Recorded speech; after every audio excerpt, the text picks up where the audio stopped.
वीरान नगर के mental hospital के सामने सुबह के समय एक ऑटो आकर रुका। इसमें से रवि नाम का लड़का उतरा और अस्पताल के गार्ड को बुलाने लगा। कुछ देर तक जब कोई नहीं आया तो रवि खुद ही गेट खोलकर अंदर जाने लगा।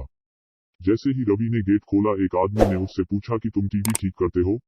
रवि ने जवाब दिया, नहीं। ये सुनते ही उस आदमी ने रवि को जोरदार थप्पड़ मारते हुए कहा कि यहाँ से अभी सिर्फ टीवी ठीक करने वाले को अंदर आना था, तुम यहाँ क्या कर रहे हो? रवि को कुछ समझ नहीं आ रहा था। थप्पड़ खाने के बाद उसका सिर भी चकराने लगा, लेकिन किसी तरह खुद को संभालते हुए रवि ने कहा कि मैं यहाँ नौकरी के लिए आया हूँ। तभी एक डॉक्टर और उसके साथ 4 कंपाउंडर भी गेट के पास पहुंच गए। उन्होंने थप्पड़ मारने वाले इंसान को पकड़ लिया। डॉक्टर ने कंपाउंडर से कहा कि जाओ इसे ले जाकर ट्रीटमेंट की तैयारी करो, मैं जल्दी आता हूँ। कंपाउंडर के जाते ही पास खड़ा रवि डॉक्टर के पास गया और कहा कि आज इस अस्पताल में मेरा पहला दिन है। क्या आप मुझे बता सकते हैं कि डॉक्टर पाटिल कहाँ मिलेंगे? डॉक्टर ने जवाब देते हुए कहा कि मैं ही पाटिल हूँ। तुम यहाँ से सीधे जाकर अपना जॉब लेटर ऑफिस में जमा करो और वहाँ से ड्रेस लेकर बगल के कैबिन में आ जाना। रवि थोड़ी ही देर में कंपाउंडर की वर्दी पहनकर डॉक्टर के कैबिन में पहुंच गया। डॉक्टर ने उसे बताया कि जो तुम्हें अभी गेट में मिला था वो पागल है। पिछले 8 दिनों से वो सभी को टीवी बनाने वाला समझ रहा है। फिर जब उसे पता चलता है कि वो टीवी बनाने वाले नहीं है तो गुस्से में थप्पड़ मार देता है। उसके बाद डॉक्टर ने अपने अस्पताल के रमाकांत कंपाउंडर को बुलाया और रवि का परिचय सबसे कराने के लिए कहा। रमाकांत ने कुछ ही देर में रवि से सबको मिलवा दिया और फिर उसे मरीजों के कमरे में ले गया। वहां हर कोई कुछ न कुछ अजीब हरकत कर रहा था। कोई दिल टूटने वाली शायरी सुना रहा था तो कोई फिल्मी संगीत गाते हुए डायलॉग मार रहा था। सभी मरीजों को दिखाते हुए रमाकांत ने रवि से कहा कि आज के बाद से तुम्हें इन सारी चीजों को झेलना होगा। इतना कहकर रमाकांत वहां से चला गया। तभी रवि को पता चला कि उसकी नाइट ड्यूटी लगी है। दिन के समय आराम करने के बाद रवि रात को मरीजों की देखरेख में जुट गया। जैसे ही रात के 12 बजे तो सभी का चेहरा डर से पीला पड़ने लगा। हल्ला करने वाले मरीज भी चुपचाप से एक कोने में बैठ गए। ये सब देखकर रवि को बड़ा अजीब लगा। उस दिन नाइट ड्यूटी में मौजूद डॉक्टर से रवि ने पूछा कि आखिर ये सब क्या हो रहा है? सब लोग इतना डर क्यों रहे हैं?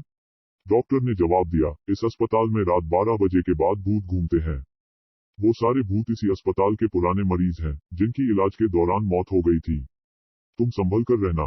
रवि को भूतों पर विश्वास बिल्कुल भी नहीं होता था। उसने डॉक्टर की बात को हंसी में टाल दिया और अपना काम करने लगा। उसी रात रवि अकेले बाथरूम जा रहा था। तभी उसे लगा कि कोई उसके पीछे है।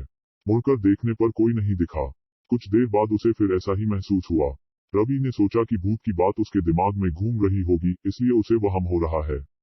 बाथरूम करके जब रवि बाहर आ रहा था तो उसे शीशे में लिखा हुआ दिखा कि आज तुम पागल हो जाओगे।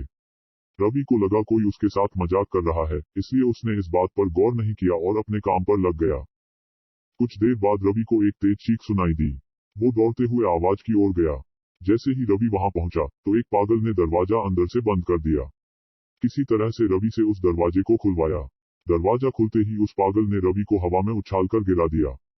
रवि इतनी जोर से गिरा कि उसकी पीठ में गहरी चोट लग गई। तभी एक जोर की हंसी रवि को सुनाई दी। वही पागल हंसते हुए बोला कि मैंने कहा था न कि आज तू पागल हो जाएगा। रवि ने गुस्से में झल्लाते हुए कहा, पागल आदमी तूने ये क्या किया? रुक, तुझे अभी बिजली का झटका देता हूँ। पागल ने जवाब दिया, अस्पताल में मिलने वाले बिजली के झटके से ही तो मेरी मौत हुई थी। अब तू क्या मुझे कोई शौक देगा? अब मुझे इनका डर नहीं। इतना कहते ही उस पागल भूत ने रवि को एक हाथ से पकड़ा और दूसरा हाथ स्विच बोर्ड में डाल दिया। इस तरह से रवि को बिजली का इतना तेज झटका दिया कि उसकी चीखों से पूरा अस्पताल गूंज उठा। रवि की आवाज सुनकर अस्पताल में मौजूद नाइट स्टाफ दौड़ते हुए उस कमरे की तरफ आए। सबको वहां रवि बेहोश हालत में मिला। तुरंत रवि को मरीजों के बेड पर लेटाया। उसी दिन से रवि की दिमागी हालत खराब है। अब रवि अपने आप को उस अस्पताल का डॉक्टर समझता है। अपनी पागल स्थिति और डॉक्टर बनने के वहम के चलते रवि ने ब्लेड से अब तक कई लोगों का पेट काट दिए हैं।